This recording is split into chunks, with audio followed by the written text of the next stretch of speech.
Welcome back dear student. आइए आपका दोबारा से स्वागत किया जाता है आपके अपने channel study with Deepak sir. मैं आपका होस्ट दीपक पांचाल आज आपके लिए लेकर आया हूँ बायोलॉजी की एक नई वीडियो, जीव विज्ञान की एक नई वीडियो। और इस वीडियो में आज हम जानेंगे कि किस तरीके से श्वसन जो होता है, जो हम सांस लेते हैं, वो सांस किस तरीके से काम करता है, हम किस तरीके का प्रक्रिया करते हैं सांस लेने में, प्लांट्स किस तरीके की प्रक्रिया करते हैं सांस लेने में, और कोई बैक्टीरिया किस तरीके की प्रक्रिया करता है सांस लेने में, कोई कवक किस तरीके की प्रक्रिया करता है सांस लेने में। तो आज की वीडियो में हम अलग अलग तरीके के जो ऑर्गेनिज्म हैं उनके अंदर जो रेस्पिरेशन का प्रोसेस होता है, जो सांस लेने वाला प्रोसेस होता है, आज हम उस प्रोसेस के बारे में ही डिस्कस करेंगे। लास्ट वीडियो में जैसा आप लोगों ने देखा था कि उस 9 से 10 मिनट की वीडियो में हमने देखा था कि रेस्पिरेटरी जो सिस्टम होता है, जो रेस्पिरेशन जो होता है, वो किस तरीके से होता है और किस तरीके से कोई ऑर्गेनिज्म अपने शरीर में खाने से ऊर्जा बनाता है, किस तरीके से नहीं बनाता। ये सारे प्रोसेस के बारे में हमने हल्का सा डिस्कशन उसमें किया था लास्ट वीडियो में। अगर आप हमारे चैनल पर नए हैं तो प्लीज़ आप लाइक, शेयर और सब्सक्राइब ज़रूर करें, ठीक है, ताकि आपको आने वाली नई वीडियो की नोटिफिकेशन मिल सके। ठीक, चलिए स्टार्ट करते हैं। मैंने आपको लास्ट टाइम बताया था कि जो रेस्पिरेशन होता है, जो आप कह सकते हैं कि कैटाबॉलिज्म वाला जो प्रोसेस होता है, जो अपचय वाला प्रोसेस था, वो दो प्रकार का होता है, दो तरीके से होता है। रेस्पिरेशन की प्रक्रिया उसी में होती है। जो कैटाबॉलिज्म का जो प्रोसेस था वो दो तरीके से मैंने बताया था। एक बताया था मैंने अनऑक्सीश्वसन और एक बताया था मैंने ऑक्सीश्वसन। अनऑक्सीश्वसन में क्या होता है कि जब कोई भी ग्लूकोज जो एनर्जी हमें मिली है, उस एनर्जी को कन्वर्ट किया जाता है। जो ग्लूकोज हमें मिला है, जो न्यूट्रिशन हमने लिया था, उस न्यूट्रिशन को कन्वर्ट किया जाता है एनर्जी में, और एनर्जी में कन्वर्ट करने के बाद आपको कितनी ऊर्जा उससे मिलती है या किस ऑर्गेनिज्म को कितनी ऊर्जा उससे मिलती है, क्या उस ग्लूकोज के मॉलिक्यूल को एनर्जी में बदलने के लिए, ऑक्सीजन की ज़रूरत है, ये प्रोसेस कहाँ पर होता है, ऐसे बहुत सारे सवालों का जवाब आज की वीडियो में आपको मिल जाएगा। ज़रा देखते हैं। अनऑक्सीश्वसन यानी कि एनारोबिक रेस्पिरेशन, समझ गए बात को। अगर आप इंग्लिश मीडियम वाले हैं तो ध्यान से समझना, कोई दिक्कत की बात नहीं है, बहुत आराम से समझाऊंगा और इंग्लिश में बता दूंगा। एनारोबिक रेस्पिरेशन, इसमें सीधी सी बात यह, श्वसन की वह क्रिया जो ऑक्सीजन के बिना होती है। मतलब कि जब ग्लूकोज हमने लिया, ग्लूकोज से एनर्जी बनी, और एनर्जी बनने की जो ये पूरी प्रक्रिया है, इस पूरी प्रक्रिया के अंदर आपको ऑक्सीजन की ज़रूरत ही ना हो एनर्जी में बदलने के लिए। यूजुअली देखा क्या गया है कि जब ग्लूकोज के मॉलिक्यूल को एनर्जी में बदला जाता है तो हमें ऑक्सीजन की ज़रूरत होती है। जो ऑक्सीजन ब्लड के थ्रू जाता हर सेल्स के पास, और ये काम वहाँ पर होता है जो एनर्जी बनाते हैं।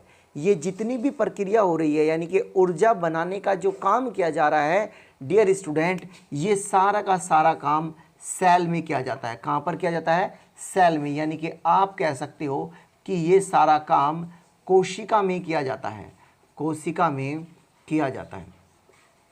समझ गए बात को। अब ये कोशिका में किया जाएगा तो जैसे ग्लूकोज का मॉलिक्यूल सेल के बाहर खड़ा है, बिल्कुल सेल के बाहर खड़ा है, और अब उसको एंटर करना है सेल में, तो आप ये कहेंगे कि जब वो सेल में एंटर करेगा तो पहली बात वो सेल में एंटर करेगा किसके थ्रू? तो आपका आंसर होगा सेल में एंटर करता है वो किसके थ्रू करता है? सेल मेम्ब्रेन के थ्रू करता है। जैसे ही सेल मेम्ब्रेन को क्रॉस किया जाता है, वैसे ही उसे एक नया फेज मिलता है, एक नया मीडियम मिलता है, जिस मीडियम को, या आप कह सकते हैं कि वहाँ पर जो उसे दिखाई देता है, जैसे कि मान के चलो मैंने गेट खोला और गेट खोलते ही मुझे एक अलग तरीके का माहौल दिखाई दिया।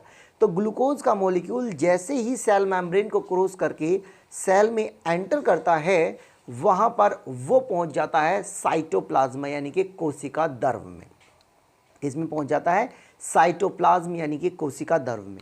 जब वो कोशिका द्रव में पहुँचता है तो कोशिका द्रव में पहुंचने के बाद उसका पहला प्रोसेस, दैट मीन्स ग्लूकोज को किसी एक दूसरे मॉलिक्यूल में बदलने का प्रोसेस वहीं पर होता है। और वो किस में बदला जाता है, तो आप कहेंगे पायरुविक एसिड में बदला जाता है। किस में बदला जाता है, पायरुविक एसिड में बदला जाता है। समझ गए बात को, किस में बदला जाएगा, पायरुविक एसिड में बदला जाएगा।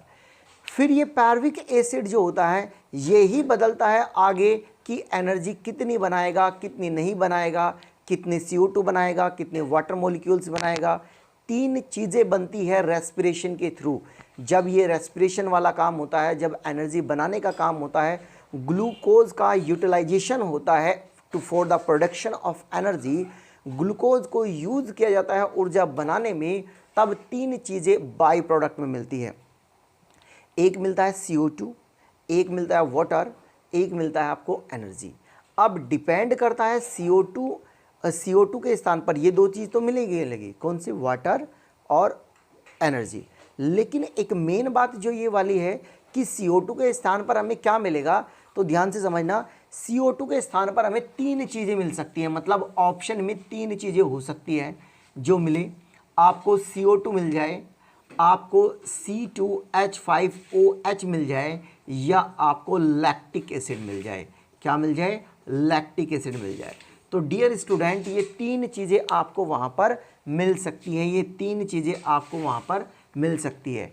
यानी कि आप कह सकते हैं जब ग्लूकोज को एनर्जी में प्रोड्यूस किया जाता है, ग्लूकोज से एनर्जी प्रोड्यूस की जाती है, तो आपको वहाँ पर 3 चीज़ें उसमें मिल सकती है। 3 चीज़ें आपको बाई प्रोडक्ट मिल सकती है, या तो मिल जाए CO2, या मिल जाए इथाइल अल्कोहल, या मिल जाए आपको लैक्टिक एसिड, या मिल जाए लैक्टिक एसिड। अब डिपेंड करता है कि कौन सा रेस्पिरेशन हो रहा है, एरोबिक रेस्पिरेशन हो रहा है या एनारोबिक रेस्पिरेशन हो रहा है। जब एनारोबिक रेस्पिरेशन होगा तो इनमें से कौन सी चीज़ें मिलेगी, और एरोबिक रेस्पिरेशन होगा तो इनमें से कौन सी चीज़ें मिलेगी। अब ये सारी बातें मैं समझाता हूँ। देखो, एनारोबिक रेस्पिरेशन यानी कि अनऑक्सी श्वसन। अनऑक्सी से पता चल गया आपको कि ऑक्सीजन के बिना है। किसके है, ऑक्सीजन के बिना, ऑक्सीजन के बिना होने वाली श्वसन है। श्वसन की वह प्रक्रिया जो ऑक्सीजन के बिना होती है, इसमें ग्लूकोज का अपूर्ण ऑक्सीकरण होता है। जो ग्लूकोज का मॉलिक्यूल, जो एनर्जी हमने ली है, जो हमने न्यूट्रिशन लिया है, उस न्यूट्रिशन का क्या होता है, अपूर्ण होता है, अपूर्ण ऑक्सीकरण होता है। यानी कि उसमें से कंप्लीटली जितनी ऊर्जा मिलनी थी उतनी ऊर्जा न मिलकर आपको कम ऊर्जा मिलती है। कैसे, इसमें एक ग्लूकोज का मॉलिक्यूल या ग्लूकोज का एक मॉलिक्यूल ऑक्सीकृत होकर 2 ATP, ध्यान से समझना, कई बार ये बात पूछी गई है डियर स्टूडेंट कॉम्पिटिशन्स में कि जब अनऑक्सी रेस्पिरेशन होता है तो कितने ATP बनते हैं, तो आपका आंसर होगा 2 ATP। कितने बनते हैं, 2 ATP। अब बात आ जाती है कि ATP क्या होता है, तो आप बताएंगे एडिनोसिन्स ट्राइफॉस्फेट, फॉस्फेट। ठीक है, ये फुल फॉर्म होती है इसकी। ATP की फुल फॉर्म होती है एडिनोसिन ट्राइफॉस्फेट। इंग्लिश में भी इसको इसी तरीके से लिखेंगे, हिंदी में भी इसको ऐसे लिखेंगे, बनता है। अर्थात 56 किलो कैलोरी ऊर्जा मिलती है। अगर कैलोरी में पूछा जाए तो आपका आंसर होगा 56 किलो कैलोरी आपको एनर्जी मिलती है। यह श्वसन प्रक्रिया दोनों, यानी कि ये वाला जो श्वसन है, अनऑक्सी श्वसन जो रेस्पिरेशन है, ये दोनों में होता है। दोनों में होने का मतलब ये पादपों यानी कि प्लांट्स में भी होता है और मानवों यानी कि एनिमल्स में भी हो सकता है। तो आप ये कह सकते हो कि ये प्लांट्स एंड एनिमल्स दोनों में ये प्रक्रिया होती है। उसके बाद चलते हैं आगे। यह प्रक्रिया जीवाणुओं में भी होती है। यह प्रक्रिया जीवाणुओं में यानी कि बैक्टीरिया में भी होती है, और साथ ही साथ कवकों में भी होती है। ठीक है, यानी कि कवक और जीवाणुओं, यीस्ट, आप इंग्लिश में कह सकते हो यीस्ट एंड बैक्टीरियाज, इन सभी में भी ये प्रक्रिया होती है। अगर आपसे पूछा जाए किन किन में होती है, तो 4 चीज़ें हो गई। एक हो गया प्लांट, एक हो गया एनिमल, एक हो गया बैक्टीरिया, सारे बैक्टीरिया में नहीं होती, सभी बैक्टीरिया में नहीं होती, ध्यान से समझना डियर स्टूडेंट, कुछ ही बैक्टीरिया में होती है और यीस्ट में होती है। तो यहाँ पर एग्जाम में कॉन्ट्रोडिक्शन वाला आंसर नहीं पूछा जाए, ऑप्शन नहीं दिया जाएगा, आपसे पूछा जा सकता है 3 चीज़ें आ सकती है, एनिमल्स, प्लांट्स एंड यीस्ट यानी कि कवक, इन सभी में हो सकती है। अच्छा, आप समझते हैं अनऑक्सीडेशन में कुछ इस तरीके से प्रदर्शित किया जा सकता है, किस तरीके से होता है। एक ग्लूकोज का मॉलिक्यूल जब पैरविक एसिड में बदलता है तो इस प्रक्रिया को क्या कहते हैं, इस प्रक्रिया को कहते हैं ग्लाइकोलाइसिस। ध्यान से समझना बेटा, जब ग्लूकोज का मॉलिक्यूल पैरविक एसिड में बदलता है तो कहलाता है ग्लाइकोलाइसिस। क्या कहलाता है? ग्लाइकोलाइसिस। समझ गए बात को? ग्लाइकोलाइसिस कहलाता है। अगर आपसे पूछा जाए कि ग्लूकोज का मॉलिक्यूल पैरविक एसिड में बदलने के लिए ये प्रक्रिया कहाँ पर होती है या ग्लाइकोलाइसिस की प्रक्रिया कहाँ पर होती है, तो आपका आंसर होगा साइटोप्लाज्म। क्या आंसर होगा? साइटोप्लाज्म, यानी कि आप कह सकते हो कोशिका द्रव। क्या कह सकते हो? कोशिका द्रव में होता है ये काम। जब ये पैरविक एसिड के बाद ही उपस्थित होती है या पैरविक एसिड के बाद ही हमें ज़रूरत होती है किसकी? ऑक्सीजन की। और मतलब अगर पैरविक एसिड बन गया उसके बाद ही जो काम होगा वो या तो ऑक्सीजन के बिना होगा या ऑक्सीजन के साथ होगा। यहाँ और ध्यान रख लो, ग्लाइकोलाइसिस में आपको ऑक्सीजन की ज़रूरत नहीं होती। डन है बात? यानी कि ग्लाइकोलाइसिस का जो प्रोसेस होगा उसमें आपको किसी भी ऑक्सीजन की ज़रूरत नहीं है पैरविक एसिड बनने में। जब एब्सेंस ऑफ ऑक्सीजन यानी कि ऑक्सीजन की अनुपस्थिति में ये काम होता है तब जाकर ये कहलाता है अनऑक्सी रेस्पिरेशन। अगर यहाँ पर ये ऑक्सीजन के परसेंस में हो जाए तब ये कहलाएगा ऑक्सी रेस्पिरेशन, यानी कि ऑक्सी श्वसन या आप बोल सकते हो एरोबिक रेस्पिरेशन। यहाँ से ये अब बदल जाता है इसके अंदर। तो जब ये ऑक्सीजन के एब्सेंस में होता है तो ये पैरविक एसिड 2 चीज़ों में बदल सकता है, एक बदल सकता है इथाइल अल्कोहल और एक बदल सकता है लैक्टिक एसिड में, यानी कि लैक्टिक अम्ल में बदल सकता है। डन है बात? और वाटर बनता है और 2 ATP मॉलिक्यूल्स के बनते हैं। वाटर क्रिएट होता है, बनता है, प्रोड्यूस होता है और 2 ATP मॉलिक्यूल्स बनते हैं एनर्जी के। अनऑक्सीडेशन की प्रक्रिया कोशिका द्रव में होती है। देखो यहाँ सारी बात हो गई, ये वाली तो मैंने बता दिया कोशिका द्रव में होती है। तो डियर स्टूडेंट इस बात को भी सुन लो कि जब पैरविक एसिड से इथाइल अल्कोहल में बदलता है तब भी साइटोप्लाज्मा यानी कि कोशिका द्रव में होता है काम।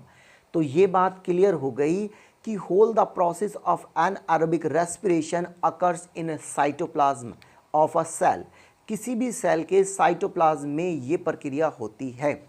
क्लियर है इतनी बात? यहाँ तक आई होप सो बिल्कुल आराम से आपको समझ में आ गया हो। ठीक है, अगर किसी को कोई बात ऐसी लगे कि समझ में ना आए तो प्लीज़ मुझे बताएं, ज़रूर कमेंट करके ज़रूर बताएं।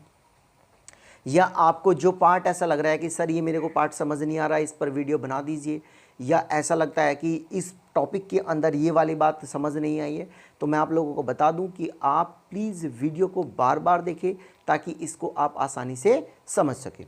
आगे देखते हैं।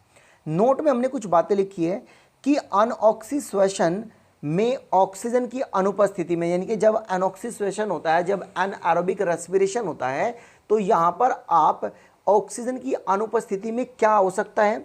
अगर ये ऑक्सीजन की अनुपस्थिति में अब काम हो प्लांट्स में, यानी कि किस में काम हो? प्लांट्स में काम हो, तो प्लांट्स में जब ये काम होगा तो क्या बनता है? प्लांट से बनता है इथाइल अल्कोहल। क्या बनता है? Ethyl alcohol. तो ध्यान से समझना, यहाँ तक बातें सब मिक्स थी प्लांट्स और एनिमल्स के लिए। ये बात बिल्कुल आपको सेपरेट कर देती है कि किस में इथाइल अल्कोहल बनता है और किस के अंदर बनता है आपका लैक्टिक एसिड। तो क्लियर हो गई बात आपको। प्लांट्स के अंदर बनता है ethyl alcohol in the absence of oxygen. Oxygen की एब्सेंस के अंदर प्लांट्स में बनता है इथाइल अल्कोहल, जबकि एनिमल्स में बनता है, मनुष्यों में बनता है, क्या बनता है? Lactic acid. क्या बनता है? Lactic acid. यहां तक दिखाई दे रहा है डियर स्टूडेंट? गुड। उसके बाद आगे चलते हैं। 1 मिनट, आपको शायद यहाँ तक दिखाई नहीं दे रहा होगा, मैं इसको थोड़ा सा ऐसे कर देता हूँ। ठीक है, चलिए अब देखते हैं कि अगर आपसे आगे पूछा जाए तो इसमें मैंने लिखा है कि जीवाणुओं व कवकों की प्रक्रिया। अगर हम देखें जीवाणु जो है, बैक्टीरिया जो है और जो कवक है, यीस्ट भी एक कवक ही की कैटेगरी में आता है। जो कवक है उनमें ये प्रक्रिया किस तरीके से होती है, अगर आपसे बोला जाए कि अनऑक्सीश्वेशन की, अनऑक्सी रेस्पिरेशन का प्रोसेस बैक्टीरिया और कवक यानी कि फंगस में किस तरीके का होता है, तो आपका आंसर होगा किण्वन द्वारा होता है। ये क्वेश्चन मोस्ट इम्पोर्टेंट क्वेश्चन है, यहाँ से MCQ बन सकता है। यानी कि आपसे ये बोला जा सकता है कि किण्वन की प्रक्रिया कैसी प्रक्रिया है, तो आपका आंसर होगा एनएरोबिक प्रक्रिया है, अनऑक्सी प्रक्रिया है। ये आपको आंसर टिक करना है। या किण्वन की प्रक्रिया कहाँ पर हो, किस तरीके से होती है या किसके कारण होती है, जीवाणुओं में और कवकों में, तब भी आपका आंसर क्या होगा, अनऑक्सीश्वेशन होगा। आगे देखते हैं, एनिमल्स, मनुष्यों के अंदर ये वाली प्रक्रिया कहाँ पर होती है, तो एनिमल्स जो मनुष्य के अंदर ये वाली प्रक्रिया होती है, ये होती है उनकी मसल्स में। जो उनकी मांसपेशियाँ होती हैं, किसी भी एनिमल्स की जो मांसपेशियाँ होती है, जैसे हमारी मांसपेशियाँ है, मसल्स है, इन मसल्स के अंदर ये प्रक्रिया होती है। जब कभी भी हम कोई वग्रस फंक्शनल करते हैं या कोई एक्सरसाइज करते हैं, बहुत तेज़ी से कोई एक्सरसाइज करते हैं, तो हम बहुत तेज़ी से सांस लेते हैं ऐसे। इसके दौरान जब ये रेस्पिरेशन इस तरीके का हो, रेस्पिरेशन की रेट कुछ इस तरीके की हो, तब ऐसे प्रोसेस में ऑक्सीजन जो है वो कंप्लीटली नहीं मिल पाती, और जिसकी वजह से ग्लूकोज मॉलिक्यूल्स कंप्लीटली ऑक्सीडाइज न होकर, कंप्लीटली ऑक्सीकृत न होकर, पार्शली होता है, अपूर्ण होता है, इनकम्प्लीट होता है, और जिसकी वजह से मसल्स में निर्माण हो जाता है लैक्टिक एसिड का। किसका हो जाता है, मसल्स के अंदर निर्माण हो जाता है लैक्टिक एसिड का, और ये लैक्टिक एसिड ही प्यारे बच्चों थकावट का कारण होता है, यही मसल्स में पेन का कारण होता है। यहाँ तक आई होप सो बात आपको बिल्कुल अच्छे तरीके से समझ में आ गई होगी। मैं आप लोगों को फिर से एक बात बता दूं कि आप प्लीज़ शेयर, लाइक और सब्सक्राइब ज़रूर करें, क्योंकि आपका एक लाइक ही मेरे लिए बहुत मोटिवेशन है, और मैं ये वीडियोस आपको अच्छे और कंटेंट, अच्छे से अच्छा कंटेंट आपको प्रोवाइड करा सकूं। और प्लीज़ इस बात को जितना हो सके, इस वीडियो को जितना हो सके शेयर करें। धन्यवाद।